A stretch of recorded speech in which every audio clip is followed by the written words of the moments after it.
Match week 3 in the books. The big game of the weekend. Liverpool picking up all 3 points in a comeback victory at St. James Park. Darwizi Habibi comes good, bagging 2 late goals. Elsewhere around the Premier League, an upset at the Amex. West Ham grab all 3 against Brighton. Cover all that was for match week 3, including Man U's comeback victory as well over Nottingham Forest and the 6-pointer that was Wolves and Everton. This is the Premiershippers Podcast. Manchester City are still alive here. Balotelli, Aguero! Back, Fuchs, and the ball in behind Damian Vardy! It's 11! It's heaven for Jamie Vardy! You are an ostrich.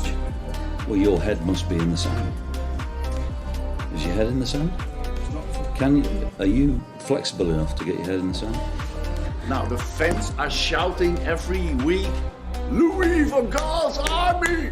Louis van Gaal's army! Feet after a fabulous start, the game just got away from you there. I have nothing to say. Nothing to say about the game at all. Drama from day one! This is the league we want to watch!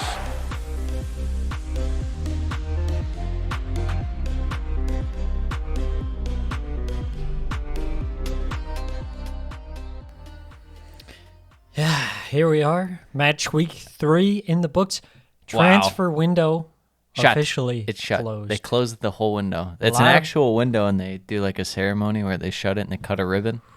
It's actually the window in the back of Luton Stadium. Yes. Little known fact, That's actually. something like that. Yeah, it was a pretty wild Closed to the window. deadline day. We'll touch on a few on things. that I think later. next week we'll mainly kind of deep dive into the full transfer since we won't have any games to preview. Oh, not the The dreaded international break. 5th week international break. Everyone hates it. Oh, it's terrible. The worst. It's like going to the dentist, Yes. which I also have to do next week. Mm-hmm. Oh, that's terrible. Yeah. I'm not a Double totally trouble. anti-dentist guy. It's more just feels like a waste of time to me.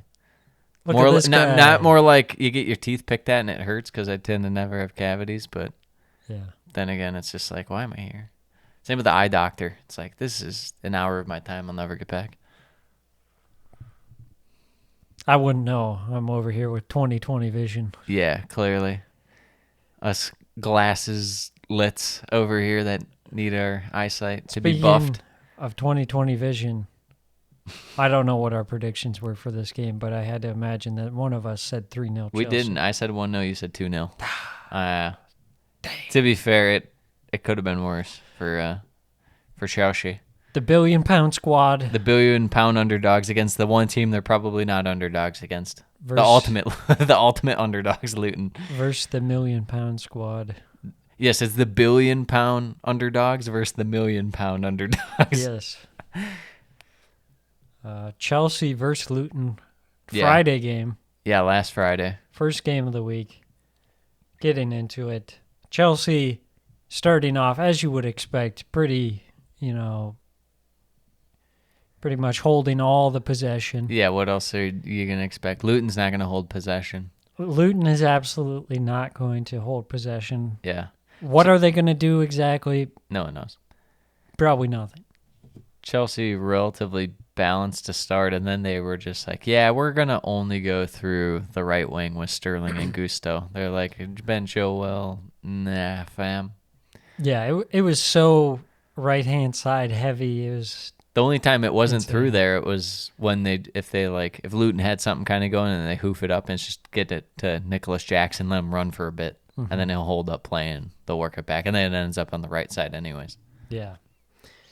Yeah, I feel like you bad said, we didn't give a shout before the year that Malo Gusto is going to have to be one of Chelsea's relied on players because Reece James is just a man of glass. Well, I had no idea who he was, so that would have had to come from you. Well, it's one of those things where Todd Bowley buys so many guys you can't really remember. I any of have them. no idea who anyone is on Chelsea anymore, but I do Who know are you people? the man who scored the opening goal, Raheem Sterling, Back. Hank's guy. What if, to be fair, what if he's back to Man City form? What would be my Man City form is just farming against terrible teams. He is a farmer. Farms off this one. Great weaving run into the box. Malagusto assist on that one. A slick finish past Mr. Kaminsky. Yeah. Chelsea kept up with that pressure, but didn't really threaten too much in terms of chances. Just No. some comfortable possession. Yeah, there really wasn't much in the first half, especially cutting edge. Couple set pieces for both teams, but it was pretty calm for Chelsea in the most part whenever Luton kind of was going forward as well. Luton didn't really get into it much in the attack until the early second half, and even then it was not much. There's one, maybe two chances. Yeah. It was just halftime. hoofball from Luton Yes, exactly. to absolutely nobody. Well, that's all you looking can like do. that's going to be their best option. Yeah. Because watching Passing them is- try to pass. Mr. Chong cannot pass the ball. Yes, I did have notes on Mr. Chong, who had many turnovers in this game. Yes, he did. Hard to watch. So, like you said, goes into halftime 1-0. Second half, Chelsea with a bit more attacking threat in the second half.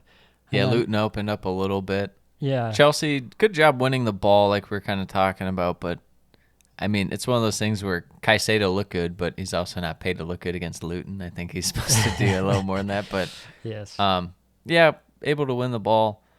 Thought Enzo had a good game for Chelsea as well. Obviously, he had the hockey pass that everyone's kind of talking about, or the hockey assist everyone's talking about on the third goal.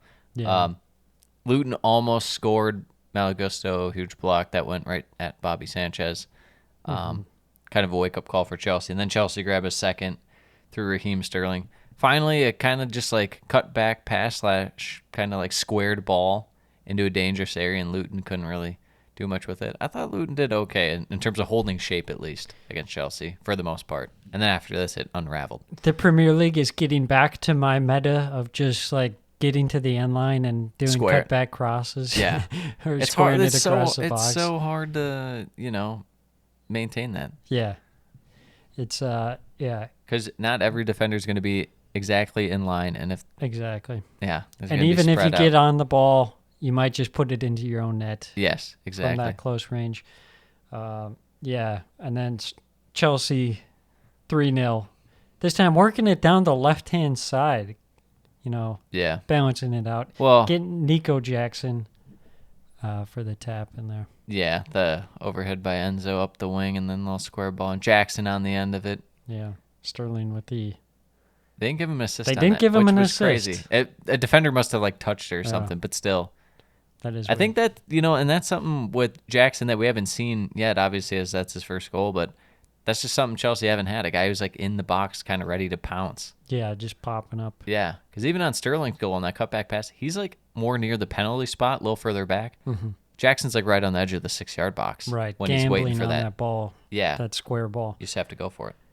So Chelsea cruised to a comfortable 3-0 victory. 3-0. Good meal. Good meal.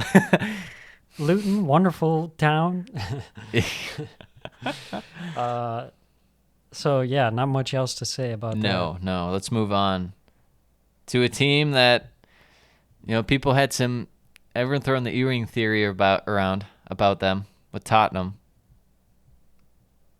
I think we might have to have a discussion with West Ham, too, about the earring theory and Declan Rice. But let's get to this Tottenham game. Yes, sir.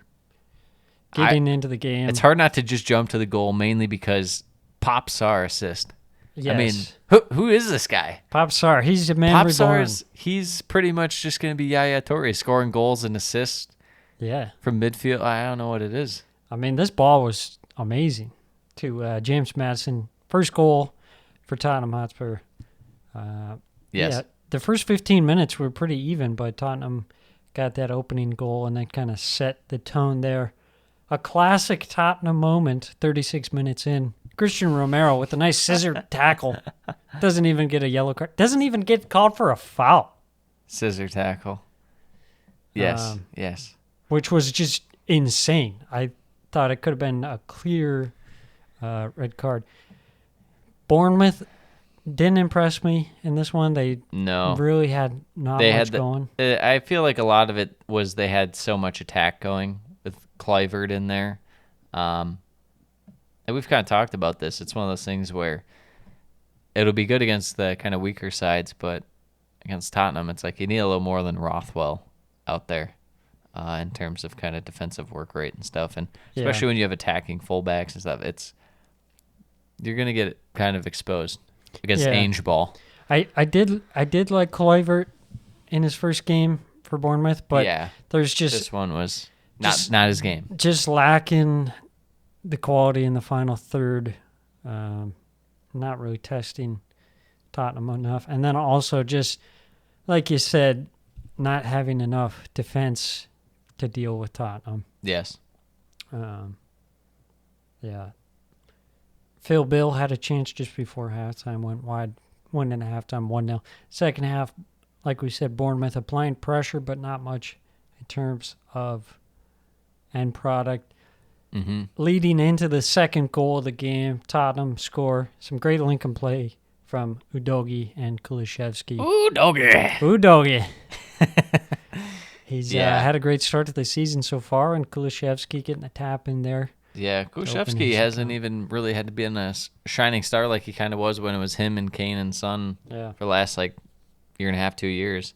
Obviously, the guy they really got to get going is your boy Richarlison. I mean, he's Richie Rich. He hasn't done anything. Yeah, it'll be interesting to see how Brennan Johnson fits into this team. I'm not sure if he's just going to be a rotation piece for either Son or Kulusevski, but yeah, because ideally you just want to get him in space and have him run, but you could probably say that about Richarlison too, and they just have him at 9. Yeah. I don't know. They're going to stick Brennan Johnson up front? I could see it. I wouldn't rule it out. I wouldn't rule it out either. Just With the as goal more scorer, like a false 9. Yeah. What if they went ultimate, just true Ainge ball out here? No 9. No 9. And you just have all midfield. It's a 6-4-1 formation. Exactly. Yeah, you have one last guy back actually. Yeah, so not too much else to talk about in that game. I mean, it was just kind of like Tottenham. Yeah, capitalized on their chances. It was actually really smart by Tottenham. Performance we talked about. We're like, let's be weary of Tottenham. This is when Tottenham kind of rears its ugly head and stuff. Yeah. When they pop up. Are you just ready for Ollie Skip to be the closer for him? He's the he gets guy subbed that on. You lock down the game. He kind of slows the game down and just fouls people. He's bound to pick up a yellow card. Yeah, after that 2-0, they were pretty happy just to set up shop and sit back. Yeah, some tough results for Bournemouth so far, but they got to make sure that they bounce back. They have a winnable game this week, but also very tough against Brentford. So we'll see. I wouldn't expect many changes to the tactics, but who knows? Yeah. Let's move on. Other North London team. Pain, Hank. Pain. The first pain of the season. This guy doesn't win one time, and he's throwing the card table out the window. That's where we're at. We're talking Arsenal. We're talking Fulham. Right out of the gate. Arsenal just completely lackadaisical, playing real slow. Just completely whiff on a pass, miscommunication. Pereira intercepts, runs forward. Has a weird. I still can't tell if it was on purpose or if he fluffed it or what happened. It was like a weird kind of near post chip, but it was it wasn't supposed to go over Ramsdale. It was just supposed to get close enough to the near post. Yeah, it was a terrible shot, but Ramsdale came out, but then slipped. Yeah, it was tough, and it was just a terrible shot, a terrible goal all around, honestly. Yeah. Terrible defending from Arsenal, terrible, passing there. Just another I'm tired, Wobby. Mental mistake here. We saw this a couple times last season, too. It's what the heck is going on that we get scored on in the first minute of the game? Come on. It was Bournemouth. Did it happen another time? I I feel like it happened one more time, but I don't remember. Was it the Brighton game or no? No, it wasn't that game. That game was goalless for a while. You're right. I feel like it definitely happened one more time. I just don't remember. Wolves? Or was that like 2 years ago? I don't remember. Anyways. Yeah, after that, I mean, it was kind of like Arsenal were a bit shell-shocked. They were still putting on the pressure, don't get me wrong. Mm-hmm. Plenty of chances for virtually everyone. Martinelli popping up lately, hasn't been able to score. I mean, it's only 3 games in, so you can't really be like, oh, what's wrong with him? But it's, he's had a couple chances where last year he was burying them. Right now he's not. Yeah. I think I gave him the jinx. Yeah, there were definitely chances for Arsenal to pull one back in the first half, but not able to capitalize on those chances. Fulham defended pretty well. I thought Bassey was pretty good up until the red card. Yeah, we'll get to that. Up until, I mean, how about a little unfortunate on the first yellow card. The first yellow was tough. Yeah, and I mean, Fulham had a couple chances throughout the game too, but nothing amazing, and it was all kind of against the run of play. But I think we have to talk about your guy Kai Havertz was having a rough day at the office. A trademark disaster class. Yeah, that was one of the worst performances I've seen in a hot second. Very Ozil-esque in terms of this lackadaisical. Yeah, no flow to the game. He doesn't know where anyone's at spatially, and not necessarily his teammates all the time, but sensing where the pressure's coming from the other team and stuff like that. It happened at Chelsea once in a while, but it was mainly further forward up the field because he was the 9 or a false 9. Yeah. Whereas at Arsenal, he was just in midfield, and that's if you're giving the ball away in midfield, that could be a catastrophe because the other team can just counter. Yeah, he was not reading where his teammates were going at all. He would just pass straight back when the teammate had made a run, and just poor giveaways. Overall, should be dropped. Oh, what? For Vieira just right off the bat? Or who? 100%. This was a terrible performance. Smith This Rowe? game absolutely changed once Vieira and Nketiah came into the game. Could you loan I mean, the window we talked about is closed. Could you loan Chelsea Trossard just to add another guy? I'll loan Chelsea Kai Havertz. No, thank you. No refunds. No refunds. Chelsea with the absolute scam of a lifetime there. Yeah. I tried to be optimistic and he was playing out of position. We're going to get the Bayer Leverkusen. And then I watched this and it's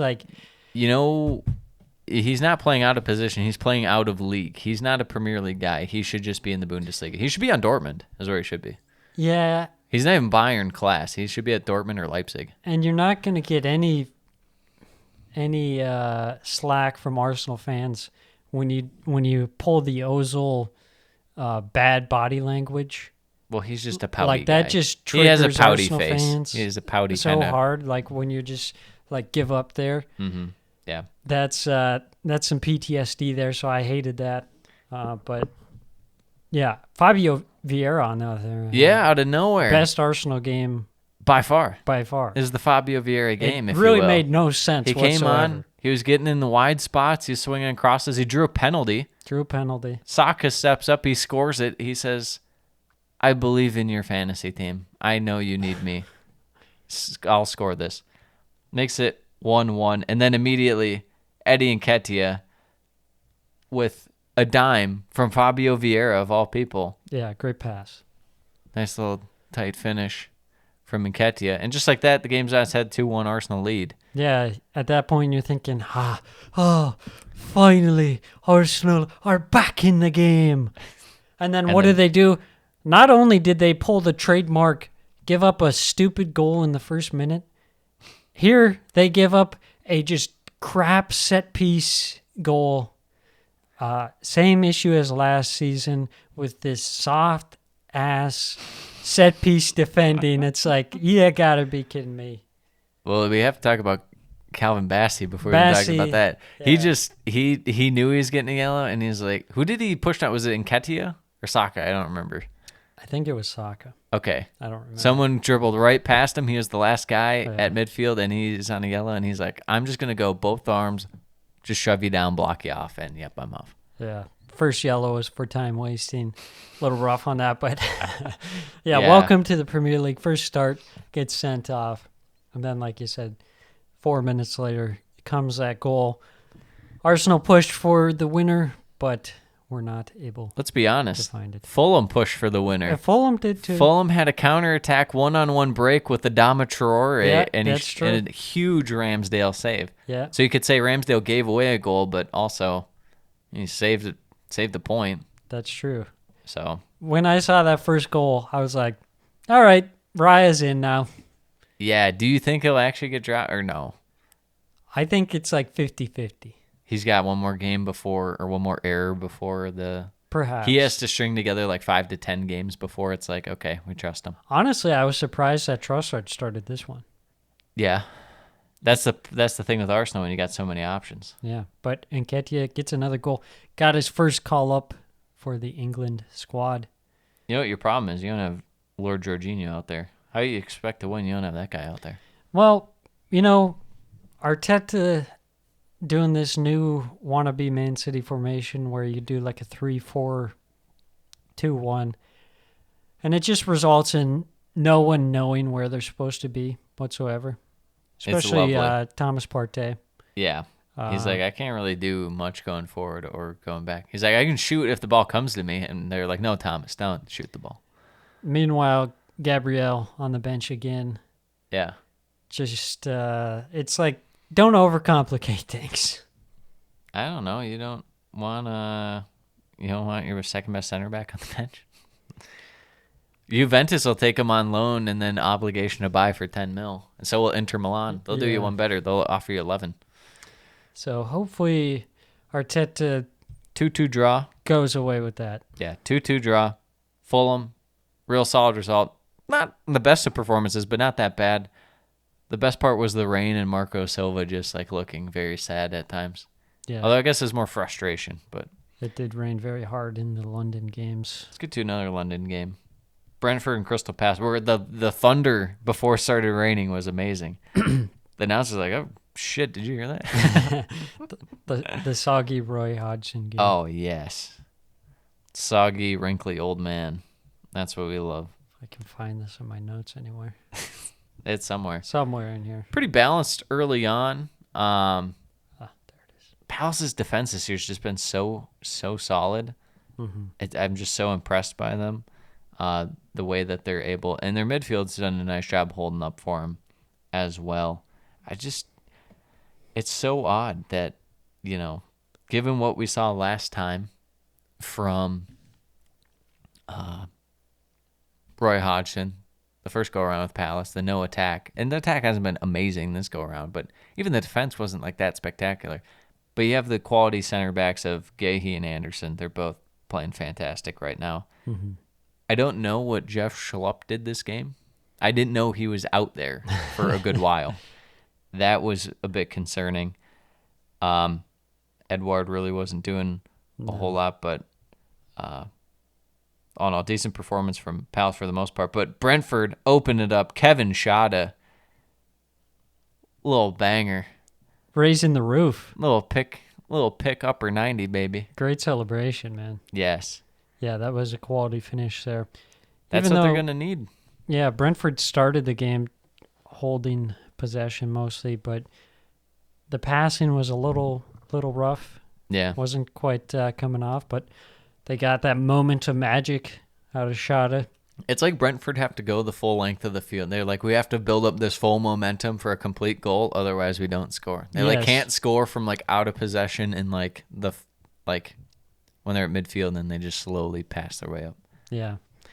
After the goal, the rain really started coming down, and it just kind of resulted in Brentford holding possession. Palace looked to hit on the counter, but didn't really find much success in that regard. No, they did not. Second half, Palace, some better possession out of Palace. Definitely. And that eventually led to getting the equalizer through Anderson, making the run forward. Then the sliding shot. Yeah, that was great. Right through the wickets. Yeah, take that, Flecken. Mr. Flecken. Jordan Ayew assist, another goal contribution for him. This might be a career year. He's at 2 in 3 games. He's a trademark Roy Hodgson player. What can you say? I heard a clip of an Arsenal fan comparing Kai Havertz to Jordan Ayew. Oh my God. That was brutal. Ends 1-1. Pretty fair result. I felt like Brentford kind of really fell off in the second half, especially in attack, just really not pushing for it. Yeah. Felt they could kind of hold on, and that's what happens. Yeah, it seems like Brentford, they're just one of those teams where when they have the majority of the possession, it doesn't It's not going quite to work out suit for them. them. Yes. Because they want to space out the field, like you're saying, build from the back, get the ball moving, get the momentum going. But, and then on the other hand, you got Palace's defense, like you said, are just Rock solid. rock solid and took a great individual moment out of Shada to get past them. 100%. 100%. And how does my guy John Stone get repaid? By my other boy Dean Henderson coming in. Sent back to the bench.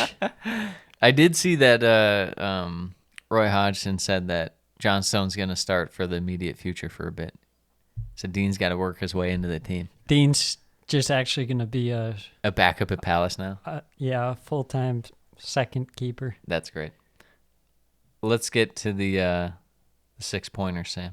Yes. Everton Wolves. The one everyone was waiting for.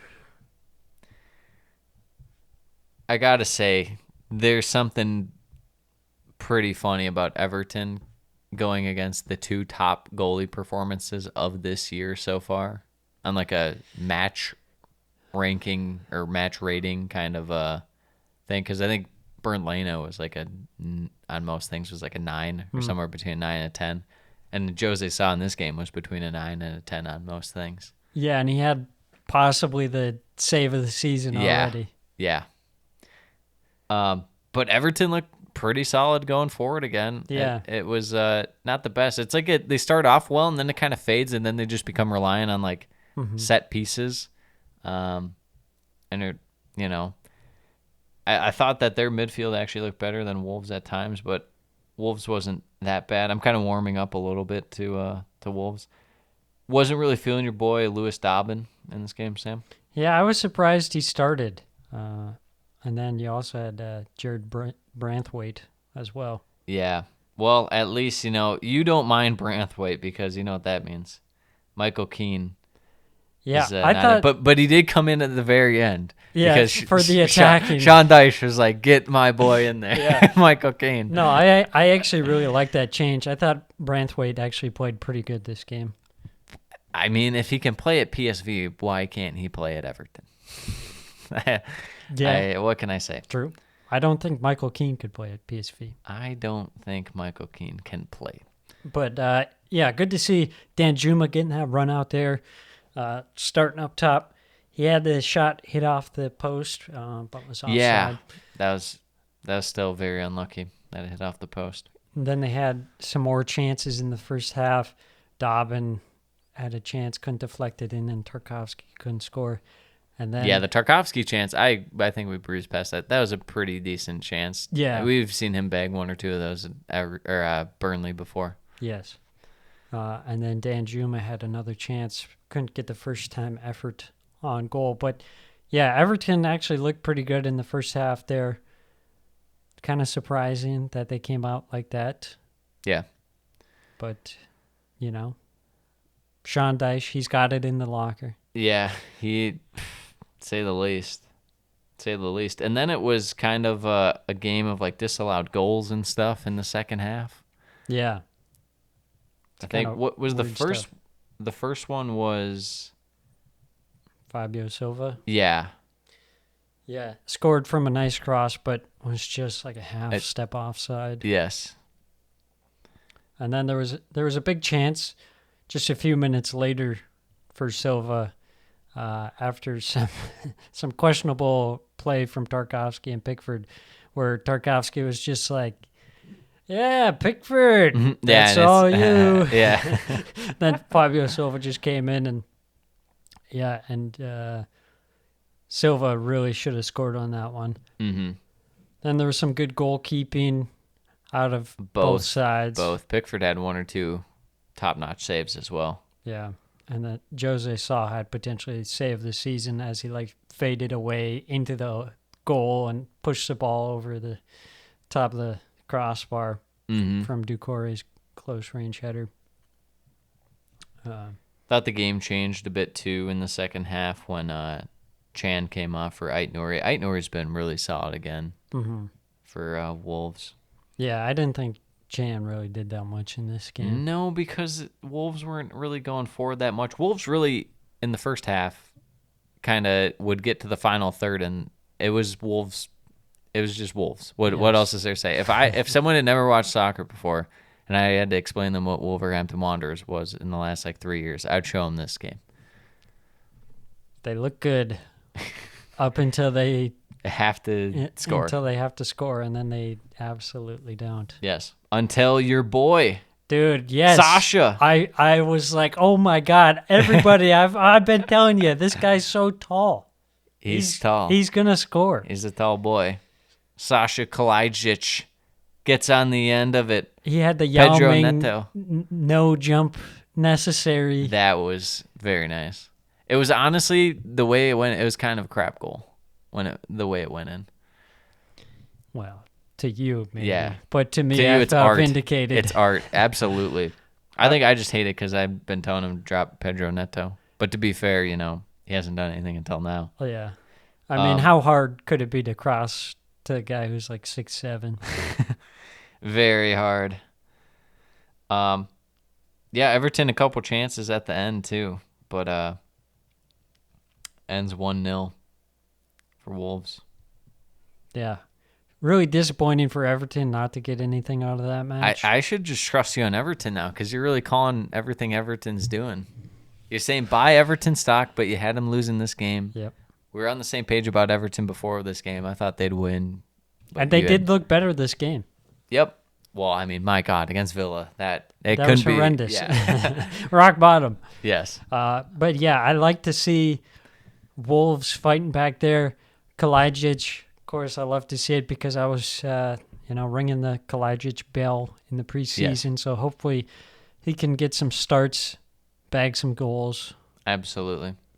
Should we talk about bagging some goals for Man U and Nottingham Forest? Yes, this game was chaos. This game hurt my feelings very much. Well, Forrest, when you score too early twice, Yeah. you're going to learn the lesson. That and also Forest still suck on the road forever. That is true. Let's get into it right away. Awani grabs the early lead for Forest, getting fed by Gibbs White. It was kind of really out of the blue when you're watching it. Yeah. Yeah, it was like their first real moment in the game. Just that ball up from Gibbs White, and then Awani scoring in his 7th consecutive game. This guy cannot be stopped. He's going to break the Jamie Vardy record. He's going to United in January. Going to now. Could see it. And then right after that, your boy Willie Bolly. Hank's guy, Willie Bolly. Whoa, from who's the this set guy? piece. Who's this guy? From the set piece. Where is Le Butcher? What a poor free kick to give away there. Where are you at, you coward? After that, it was like full panic for Man U and Man U fans. Yeah. Unfortunately, they had 86 minutes to score 3 goals. Yeah, Man U still didn't look really as pressed as you would think. They weren't. They didn't really create a ton of clear-cut chances right off the bat.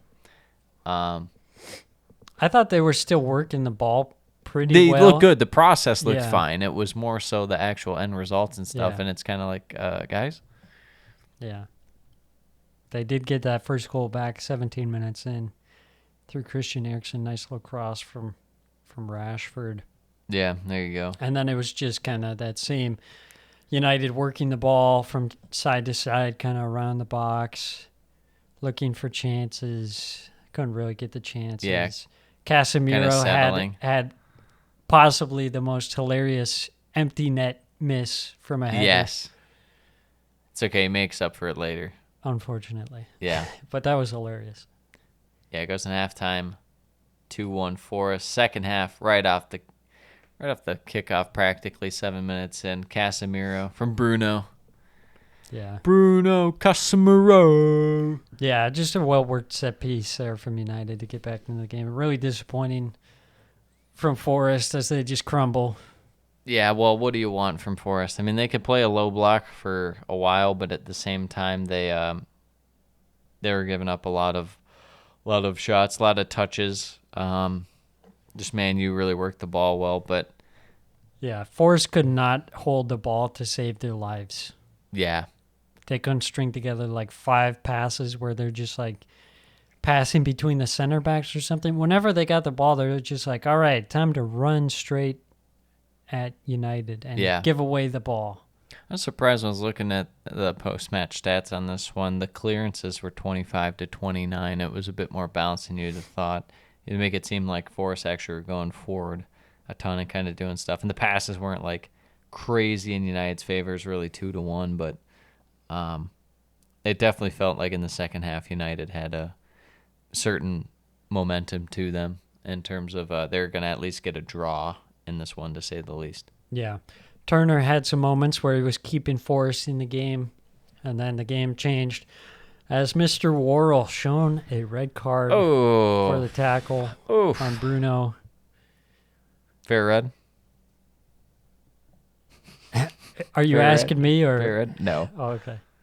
I feel like most times now we do have to ask if these are fair things, but Yeah, that's true. that one was you won't hear any issues from me on that. Yeah. Yeah, that was some Forest center back play if I've ever seen it. It just kind of like jumped at him. Then 75 minutes in, Rashford goes down in the box. Slight challenge from Danilo. Penalty awarded. I thought it was pretty soft. Yeah. It is what it is. What can you do? Bruno Fernandes scores. He's back. Bruno Fernandes. Fernandes. Yes, thank you very much. Yeah, you take out the R. Drop the R, please. Yes. Yeah, it's weird. I still felt like United's defense in this game wasn't like even that bad to give up those 2 goals. I felt like Onana had 1 or 2 moments he could have done a little better for him. But as far as United in attack, I just can't believe that they're rolling with Martial up top, given like what they've spent and stuff like that. Well, now It's like Chelsea might as well roll out Fat Rom up top. Like, what are you doing? Holland is fit, Yeah, well, so they say. and he's got the world's biggest head. So, yeah, it just felt like United were kind of like asleep for the first 5 minutes of the game. Yeah. And then they woke up from that, and it was like different. Good thing that they didn't sell Scott McTominay so they could sub off Lispini, man, for Scott McTom to close out the game. The real closer. Every team just needs a agent of chaos out there to just run around there and do stuff. Watching Anthony, every time he's like a dollar store Arjen Robben. He gets the ball, he cuts inside, cuts left, takes a shot, except Arjen Robben would score. Yeah. Anthony never scores. So what? So you're saying he's like a Yarmolenko, because that's what he used to do for Yes. West Ham. He'd get that wide, a cut back in, and he'd shoot from like kind of edge of the box, but like middle / like 45-degree angle. Yeah. And he'd just blast it. But he at least had a boot too. Anthony doesn't really have a rocket. Yeah, and it's like if you're not scoring on those, then you're just like extremely predictable. Yes. The one-man movement. Big win for United to come back. Coming back from 2-0 is not easy, even though they're spotted, like you said, 85, 86 minutes. But sad result for Forest. Performance was not spectacular, especially since, you stuck on the road anyways. Yeah, I thought it really just came down to the fact that they could not, whether it was that they couldn't hold possession or that they didn't try to hold possession, I'm not exactly sure which of the two it was, but I think they could have had a better run at the game, at least getting a they point. Truly should never hold possession. They just shouldn't. They should just hoofball counterattack forever. Even in this game, up 2-0. Yeah. Yep. Okay. I disagree, but I digress. Let Willie Bully and Joe Worrell and Scott McKenna get in place. They don't like to move very much. They're like old people. Yes. All right, the big surprise of the match week, the last game on Saturday, Brighton versus West Ham. Not one most people probably would have saw coming. No. West Ham's on fire right now. What's that about? David you're Moyes, clinical. he's cooking. Let him cook. Well, it's weird to think about because a lot of their goals right now are just counterattack. And we looked at it last year, and it's not like they were only trying to play possession ball. That's kind of how, when they were clicking a couple years ago, they were playing a lot of counterattack. Yeah. And they're still relatively, the last couple of years, we're relying on the counterattack. It just wasn't clicking as much. But they were more trying to build out of the back at times. And that's when it was just like, what's the direction of this team? I don't know where it's going. Yeah, and then it was like trying to build out of the back and then not commit more than like 2 players forward. Yeah. It's like, okay, well, this is going to go nowhere. At least in this game, they played Alvarez, their new 6, so they actually have a holding midfielder. Very nice. Their midfield actually looks pretty good with Alvarez, Ward-Prowse, and Paqueta. That's the thing is like when people talk about would you rather have Rice or these 3 guys? For a team like West Ham, it makes more sense to have like 3 guys Absolutely. if you use the money right, like they did in this case. Absolutely. But yeah. Well, they had a counterattack right away to start. West Ham, that is, winning the ball. And I tell you what, Sam, James Ward-Prowse, the biggest potential enigma in terms of what people like, they can't rate him. Yeah. I feel like we have a very comfortable understanding of what he is. Absolutely. He's just a very solid player. Yeah. I was thinking about it like, I was getting upset because people were overrating him.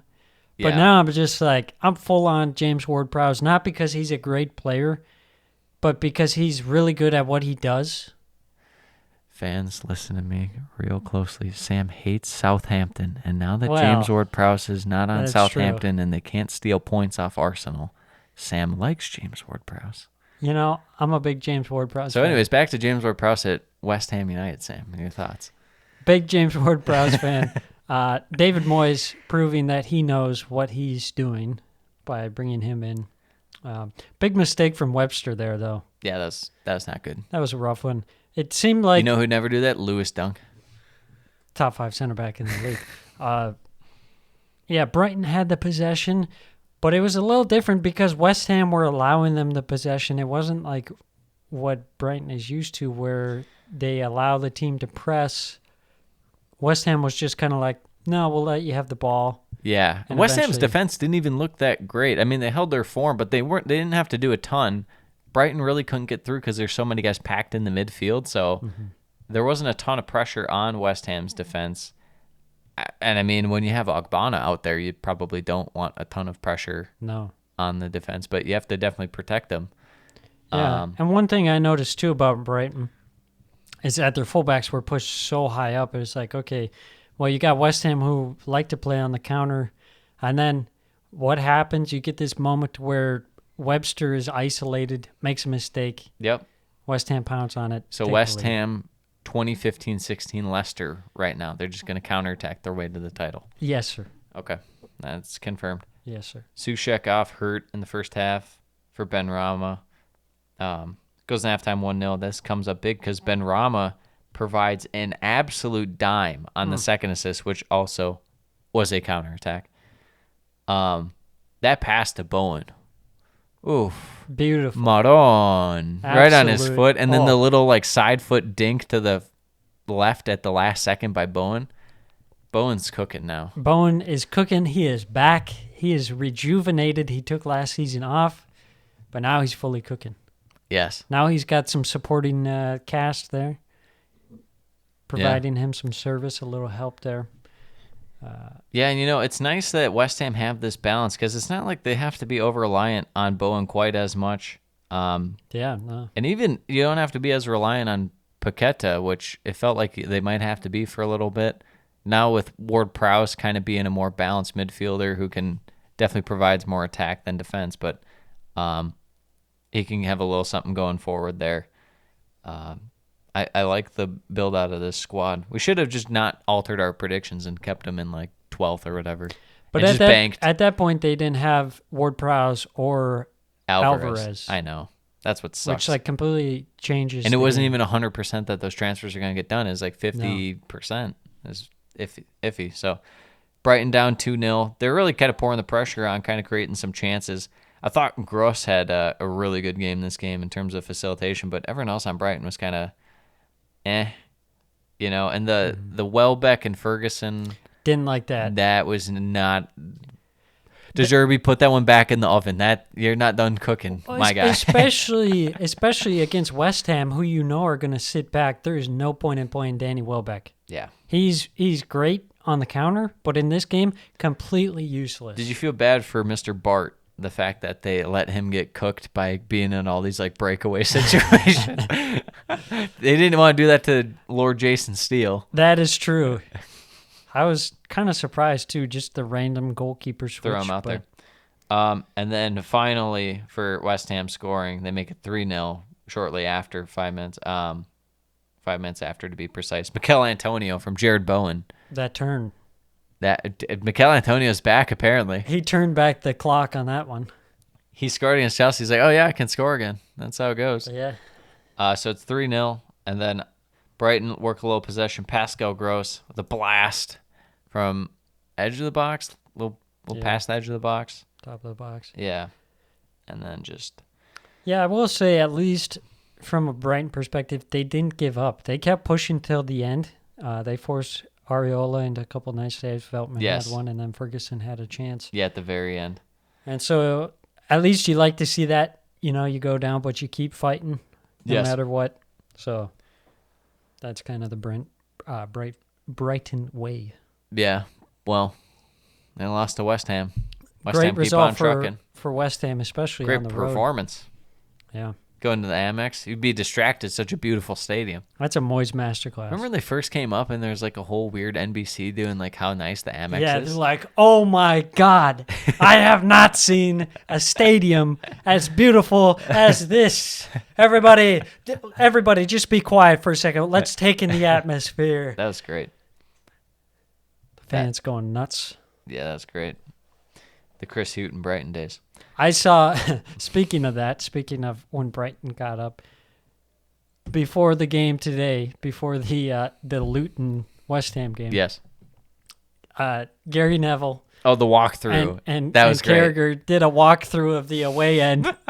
These just like ratty, dirty old stairs leading to the away end at Luton's at Kenilworth Road. It's so good. So good. Amazing. Meanwhile, they're like walking through fans who don't even realize that they're like walking next to them. They're like, oh my God. Is that Gary Neville? Gary Neville and Jamie Carragher. Pretty funny. Yes. Let's move on to Burnley and Villa. Not so much a battle for the Claret and Blues. It's kind of a easy game, if you will. Yes. Starting off, Matty Cash. Matty Cash is goated. He's one of those guys where he just randomly pops up. He's just real solid all year, and then there's like 2 games a year where it's like just out of this world. Like, yes, he might be the best wing back in the world. He like rivals like Reece James or something. You're like, oh my gosh, exactly. Matty Cash, Poland's finest. Poland's finest. Yeah, 8 minutes in, getting that early goal. Villa hit on the break through Watkins. And Matty Cash with the follow-up run. Yeah, how about that? Post. Good thing I didn't bank on Watkins getting 20 goals this year. Everyone was kind of on that train. I couldn't be back on it again. No, you're like the true 20-goal scorer, Matty Cash. Matty Cash, yes. Oh, my God. Everyone Can you believe coming. it? And then 20 minutes in, Cash links up with Diaby. Scores a second of the game with a great finish. 20 minutes in, Matty Cash is on hat-trick watch. That's got to be a bad feeling as a Brentford fan when Matty Cash is just cooking your team like that. You mean Burnley? Burnley. There's too many damn B teams in this league. Yeah, there really is. It's like, can we have some freaking variety? Yeah, bring back some like West Brom, bring back some QPR. I think we have a lot of W's. I mean, we have West some. Ham, West Brom. Okay, maybe Wolves. Wolves. We have a couple. Yeah, we need some like. Yeah, QPR, Reading. Yeah, QPR. That's good. Yeah, I don't think there's an R either. How many C's are in there? Well, you got Crystal Palace. That's one. I think that's it. How about D? Is there any D? Come on, Dagenham and Redbridge. Yes. Oh, Chelsea, obviously. Yeah, I suppose. You forget them. I just think of them as Bully Leicester. FC. Yeah. Leicester. Norwich, even though we have Newcastle for N. Yeah. Ipswich will be good if they come up. Eyes. They don't get many eyes. Anyways, back to the game. Hard-hitting stuff here. Back to the game, yeah. The alphabet, The ladies and Premier gentlemen. League alphabet game. Yeah, once Matty Cash stopped cooking, you know. I just can't help myself. I know. Burnley getting back in the game a little bit. I was kind of what was I gonna say? Sander Berge has not been as good as I anticipated, but I anticipated him on Sheffield, not on Burnley. That's my excuse. Yeah, there you go. I thought Burnley had some good possession, but their attack is just like It was brutal. non-existent. Yeah, I mean, Zeki was having a rough go. I call him Zeki because that's a way cooler name, and I can't say his last name. Abduni. Abduni. And then you got Lyle Foster. Yeah. Yeah, it just was not cooking. I just don't know, like, how is that? Where's Brownhill? Where's Brownhill? Yeah, He was one of the players of the year last year in the championship. He's not here. I don't like that. they got him chilling on the bench. Halftime 2-0. Second half, Lyle Foster gets a goal after Benson Manuel subbed off, and they go with Goodmanson, one of the good old reliable Iceland throwback dice guys. Yeah. Lyle It was Foster a good gets volley. Yes, it was very nice. Lyle Foster, he's South African, no? Yes. Okay. I couldn't remember. And then just after that, Villa respond. Moussa Diaby from Luca Digne. Your guy Luca Digne cooking. My But- guy Lucadinha to my other guy, Moussa Diaby. Well, Moussa Diaby is our boy. Come on now. yeah. We're all in on him. Yes. From the meme R guy to the real R guy. Yes, yes. In case you couldn't tell and you're playing along, you got bingo cards out there for the our guy bingo. Yeah. This is my Everton-esque prediction is that Lucadinha is a ticking time bomb. He may cook against these complete crap teams, but he is going to get cooked. He already did get cooked against Newcastle. It was not That's good. true. They true. gave up 5 goals. Yeah, I mean, the wingback play out of Villa in this game, fantastic, coming out of the back. But it's one of those things where, yeah, you have those guys going forward. You don't really need them to get back as much, against teams like Burnley and stuff. But when you're going against the big boys, it's like, can you really pull that off? I don't think so. It'll be tough. Was kind of trying to keep an eye out for Pau Torres this game. Thought it was fine. Not going to be the game where you really notice Pau Torres all that much. Diego Carlos was officially back as far as starting. So, with Mings out, back 3, real option for him, though. Indeed. Yes. So, anything else you want to talk about in this game? I didn't just- really have I much as just- the game went on. Yeah. I don't know how people can look at this Burnley squad and be like, yep, they're staying up. Yeah, I think it's one of those things where people talk themselves into the style of play. It's very much like Norwich, and we talked about that when we were talking about Burnley. We had them finishing 17th, and we are like, it's going to be way closer than people think. Yeah. But we didn't know that everyone was high on Burnley, so now we had to say that retrospectively. A couple podcasts ago, we're like, oh, everyone, Burnley, calm down. Yeah, I just wonder, like, if there wasn't the company factor. If anyone, well, they wouldn't be playing like that, though, to be fair. That's But you're saying if true. it's some random, like, French guy managing the team and they're playing like this versus Yes, company, Exactly. that's fair. That's fair. I'm It's- sure that it's- does factor in. It's like watching Burnley, watching Luton, watching Sheffield United. It's like I just don't think it's there. The attacking quality is so poor. Like I don't see where any goals are coming from. Speak for yourself. Luton should have had 2 goals today. Thank you very much. Okay. Well, that's in the future, my good sir. Yes, true. Let's get to that other team, Sheffield United, that we were just talking about. Yeah, possibly the most boring game. Sam texts me pretty much every match day and says, Man City tried to not play impossible challenge. Or try to play a boring challenge. Impossible. You mean try to be entertaining, possible? Something like that. I don't know. Because they're can't boring think. every week. Yes, they're putting me to sleep. They're putting me into a hypnotic. The first half state. was absolutely peak Man City, brutally boring, made me question everything in my life that led me up to It doesn't this. help that Sheffield feeds into it. It's like they're not going to do anything either. Well, that's true. I Like, look think the problem is These match ratings for Sheffield out here. That's about fair. a lot of red. A lot of red. The sub 5 ratings that's a tough scene right there. You know, I think a lot of teams come into this game already defeated.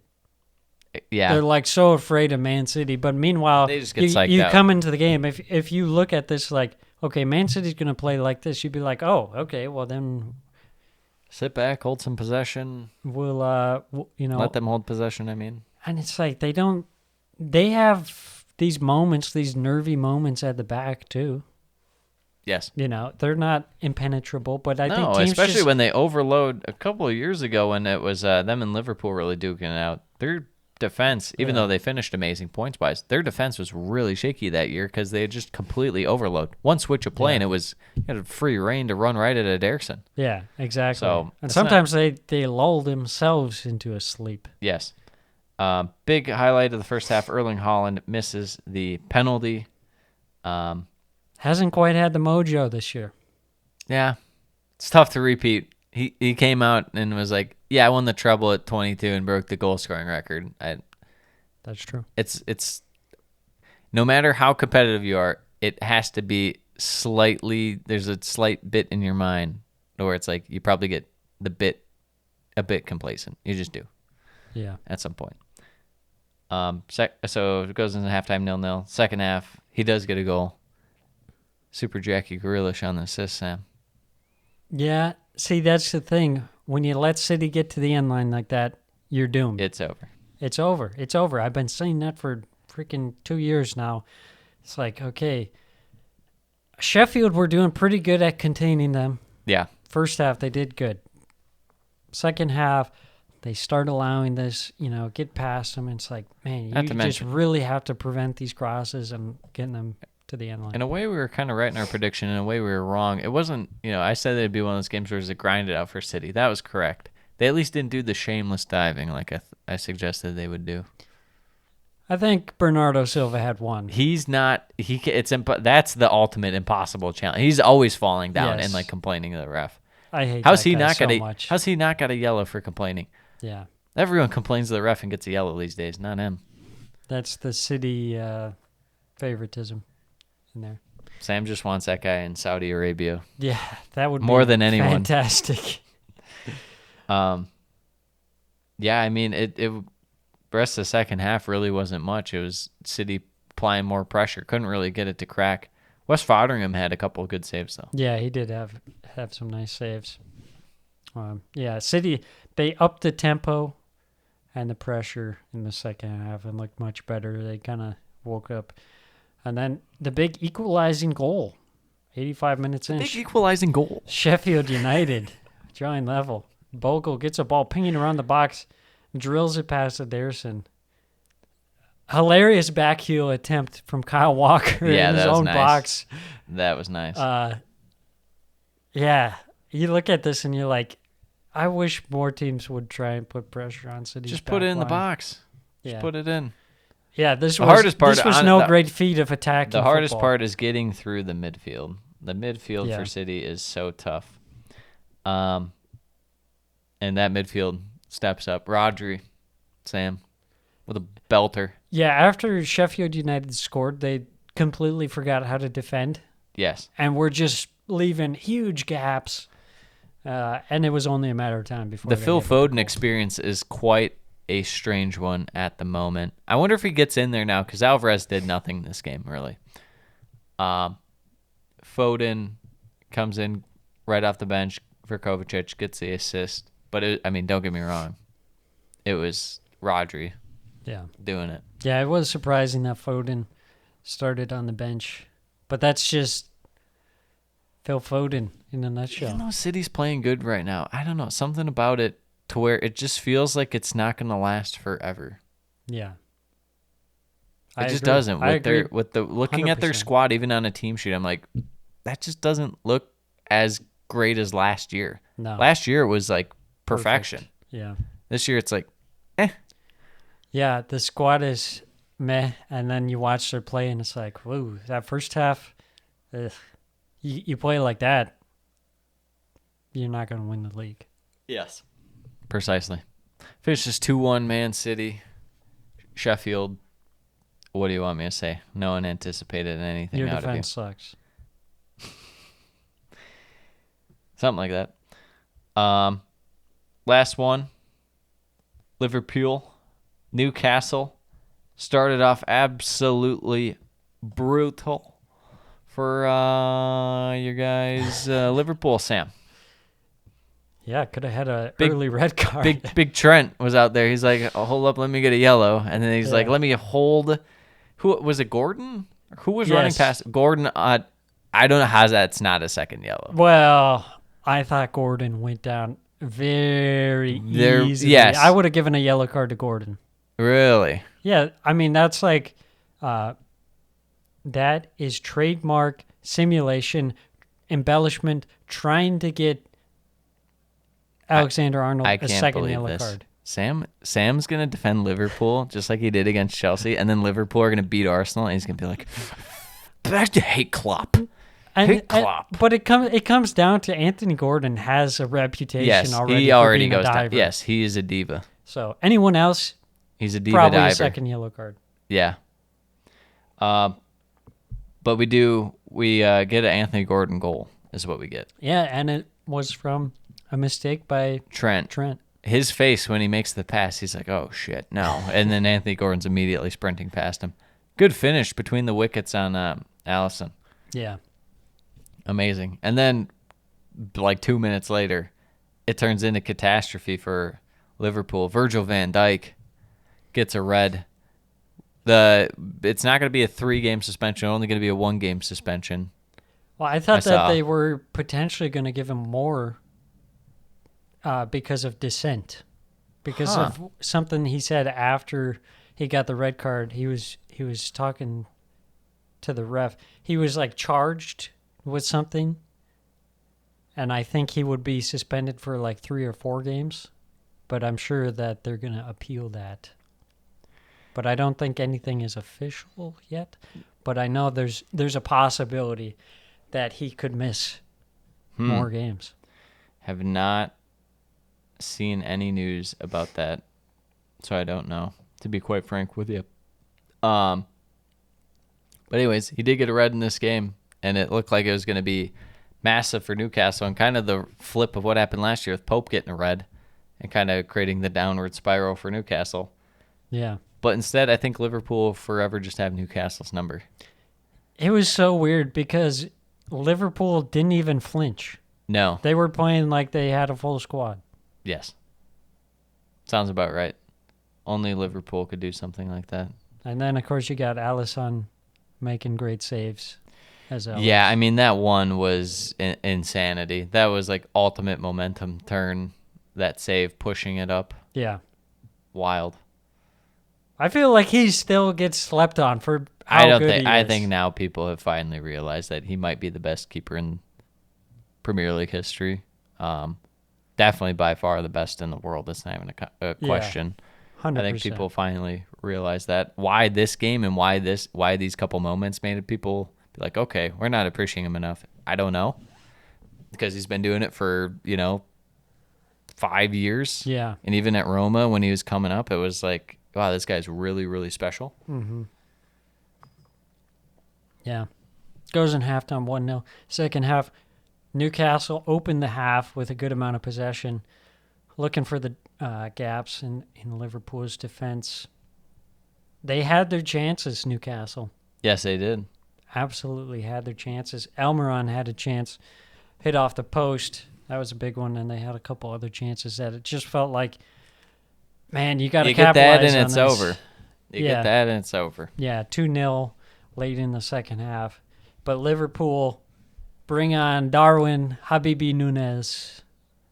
I mean, what can you say? The best Nunez since Sam's girl Amanda Nunez. I was going to say Matthias Nunez. I was like, oh, well. Did he ever go to City? Yes. Okay. Yeah. Well, I don't think that does much for my thoughts on that team. It feels like a not City-esque transfer. Yeah. It's like this guy played decent for like 6 months, and now City are... We'll get into this next week. Anyways, Darwin Habibi getting the equalizer in the 81st minute. Such a weird goal off Butman to it bounces off of me, wasn't facing the right way. It was very odd. Bad mistake. Falls for him, blasts it. Yeah. Big old blaster. Great finish. And then a second giveaway. Just really poor possession from Newcastle. Brought it upon themselves with these giveaways. This time Bruno G. And Darwin Habibi Nunez, the game winner. This guy, he's a changed man. Apparently. He was talking to someone. I forget who he was talking to. It was Bielsa. And Bielsa was coaching him how to do better. Wow. Before this game. How about that? So, there you go. Had I known that, I wouldn't have picked him to score under 10 goals again this year. Well, I think that He's got just 7. happened last week he talked to him. Yeah. Well, that's a complete change. That's like Ollie Watkins getting Emery versus having Stevie G. Yes, exactly. You have Klopp yelling in your ear versus Bielsa whispering sweet tactics. Yeah, instead of aim. Newcastle. Brutal. Fall again. What percent? To Liverpool. This is kind of tough because Newcastle have such a tough start. What percent would you just say that Newcastle, bounce out of Champions League, finish 7th? Eddie Howe might be relieved. What would you get? A 2% chance? 2%. 5%? I think it's higher than that. I'd say 20%. 20%? Okay. I think it can't be ruled The out. disaster, kind of just year from hell for Newcastle. It could happen. I still feel good about them. A lot of expectations, and then, that Champions League group is insane. Oh, that's insane. Probably Especially the best Champions League group ever. How does this happen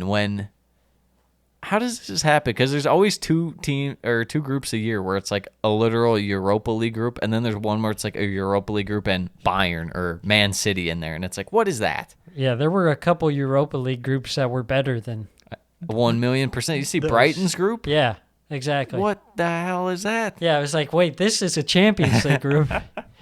Meanwhile, you got this hot garbage Champions League. Meanwhile, man, you are out here, Copenhagen and Galatasaray. Yes, very nice. Don't sleep on Galatasaray, okay? They're back, baby. Wolf Zaha. Yes. He's the new Drogba.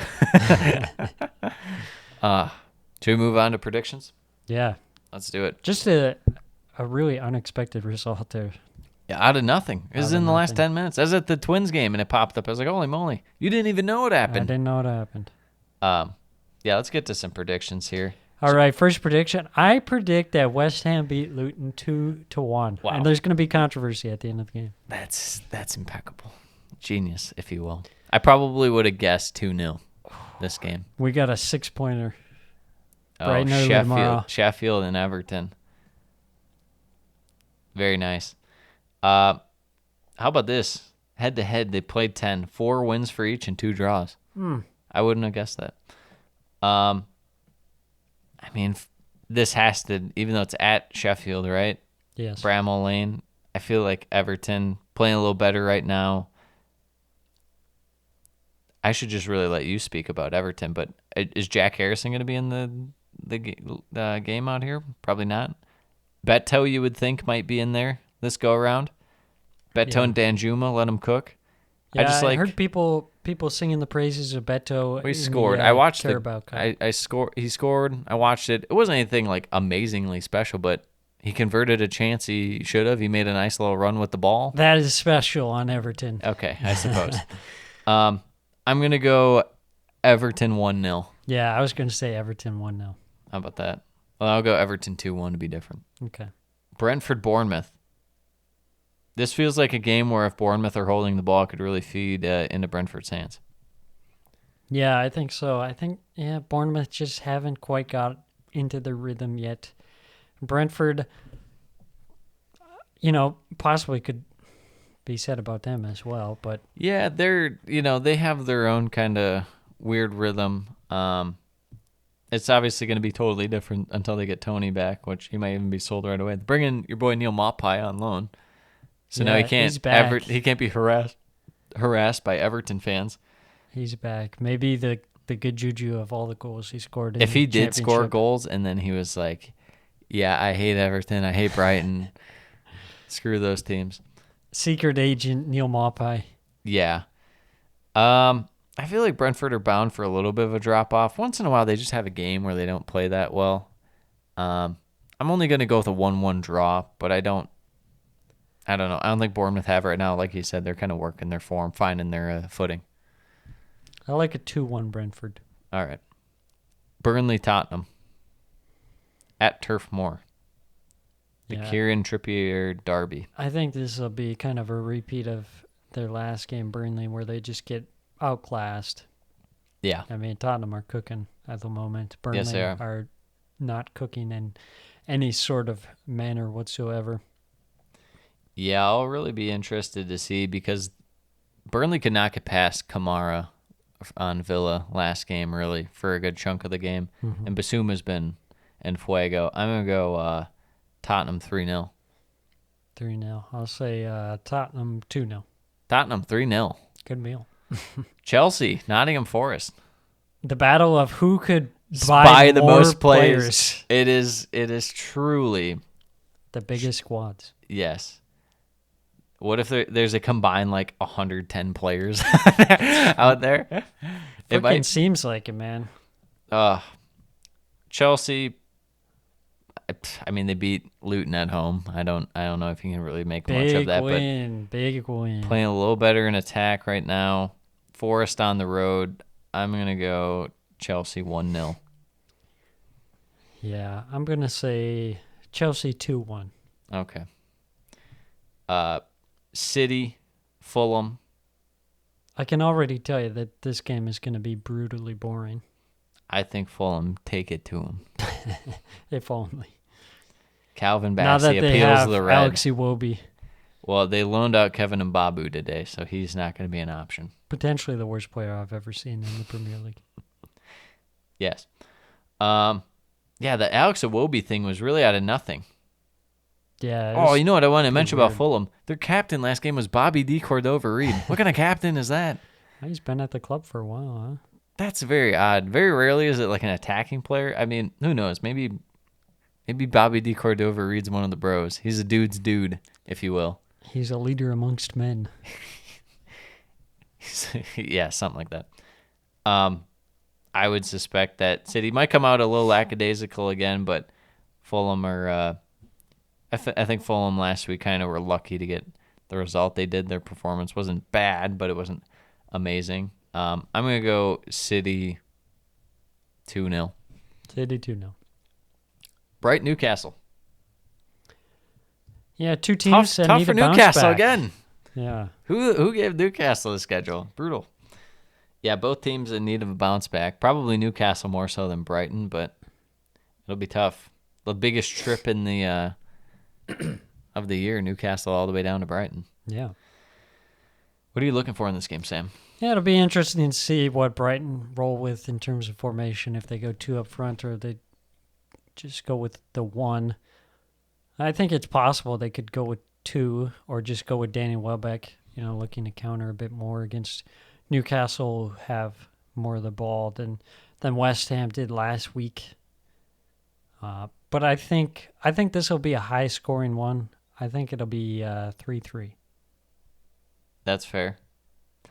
I'm probably going to go with a 1-1 draw. 1-1 draw. Palace Wolves, Selhurst. Palace versus Wolves. I would anticipate that Palace can kind of get a little bit of attack going, and the way Palace's defense is playing right now is, I feel like one of the best units I can trust. Right now, so I'm feeling pretty comfortable saying that Palace will go ahead and grab a 2-0 victory. Yeah, You're Wolves I'm now. kind of wavering on like a 0-0. That's fair. I just don't Sometimes know how I Palace feel can't about score. Palace's attack at the Well. moment. You never know. Unless they get Eze cooking. So I'm going to say a 0-0 there. Okay, that's fair. What about Riedewald winner? What about another Kalajdzic winner? Oh, don't say that. What about Jeff Schlupp doing something on the field?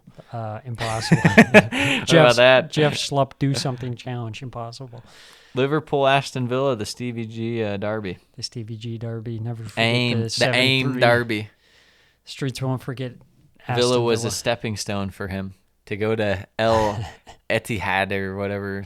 What's the team he's at? El Atifak. Or Etihad. there was something with Fak in Yeah. it, and it was fucking hilarious. How about that? Yeah, Liverpool obviously going to be, bringing in the Gravenberch signing. I'm just going to touch on it real quick. I don't understand it. I don't understand it at all. You want to know how many times he played 90 minutes at Bayern? In 2 years? Over under 1.5. 0. He never played a full 90. Good meal He's at 8/10. that they're going to play as a 6. Well, though I would imagine you just go Endo, and he plays every game now. Yeah. He's looked fine, honestly, Endo. So, I don't know. I don't feel great about that. Liverpool, I think, will expose Aston Villa's wingbacks and their work rate defensively. I'm going to go with a 3-2 victory. Yeah, I Liverpool. think that's going to be another high-scoring one. You got the wing backs both sides. I'm going to say 3-3. Wow. Arsenal, Man U. Sam, let's hear it. What do you got to say? What are you going to do when you lose to Man U? Well, it's got to be said that Arsenal will concede a set-piece goal. Almost guaranteed. Yeah, to Tom Heaton. Arsenal probably go up 2-0 and then, Harry Maguire. Sergio Reguilon brace. oh, God. Probably go up 2-0 and then concede 2 cheap goals for a 2-2 draw. Whatever you do, don't let Mason Mount score, even though he's out 3 weeks or whatever. And then I'm sure Le Butcher will probably have a red card worthy tackle that doesn't get a red card. I'm just gonna say that every week until it happens. I'm 'cause it's thinking gonna happen. Martial is gonna, And then McTominay is gonna come on and he's probably gonna have a red card worthy tackle. and he gets a yellow for it, if and that's that. it. Yeah. I guess if we're gonna go actual tactics here, what I'll be looking at Arsenal's midfield in possession. I'm gonna need it to be a little better than it was against Fulham. I think you'll be able to carve open Man U's defense if you're able to actually execute how you intend to play in terms of getting those wide balls swung in and having people crash the net, and the link-up play being solid. I would suspect this to be a Arsenal 3-1 victory. All right, here is the real question: does Kai Havertz start? No. I think he will. Stinky poo-poo. I think Arteta. He sticks with his guys. Yeah, exactly. For better or for worse. Like last season when he should have put in Trossard, Yes. but never did. Yes, he should. What's your prediction for this one? Yeah, I said 2-2. 2-2. I didn't hear that. I'm sorry. 2-2. What's your prediction for the week? The big one. The big kahuna. The big Kahuna Burger. I think Brennan Johnson's going to score as a sub for Tottenham. Wow. Didn't anticipate that one. Yeah. there Can't you go. endorse that one. Because I think Richie Richarlison's going to score. Oh, you won't endorse Against Burnley. that, but you'll Against say Burnley. Richarlison will score. He'll score their second or third goal when it doesn't Mr. matter. Carabao Cup. Did you see how they released their third kit No. on TikTok? I'm going to show you after this. People, if you haven't seen it, go look it up. Go see the Tottenham Richarlison third kit release video. It's absurd. Anyways, anything else you'd like to say before we... Chelsea released their away kit and it's blue. So they have It's two blue. kits that are blue. Well, it's black and blue. Yeah, but it's like mostly like, As the it's blue like twisties. The blue little It's like intertwined grid. You can't have a blue and a blue home and away kit. Todd That Bowley doesn't can do make it any ever sense. he wants. He'll buy the league if he wants to. Yeah. He'll sell Kai Havertz and buy a French team for no reason. Okay, don't get me going on Kai Havertz.